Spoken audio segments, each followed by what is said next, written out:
High!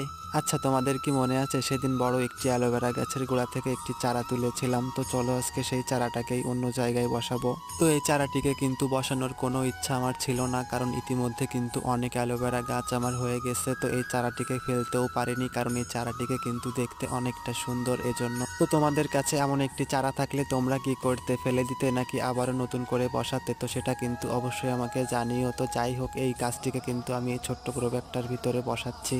তো মাটি হিসাবে আমি নিয়েছি কিছুটা মাটি, কিছুটা জৈব সার, কিছুটা বালি, নিম পাতা গুঁড়ো, সরিষার খোল, চা পাতা। তো এগুলো মিশিয়েই কিন্তু আমি মাটিটা তৈরি করে নিয়েছিলাম।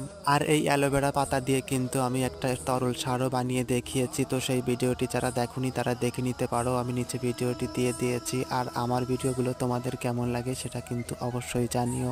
তো আমার গাছ লাগানো কমপ্লিট, জল দেওয়াও কমপ্লিট। তাহলে আজকে আসি, দেখা হচ্ছে পরবর্তী ভিডিওতে। ততক্ষণে তোমরা ভালো থেকো এবং সুস্থ থেকো।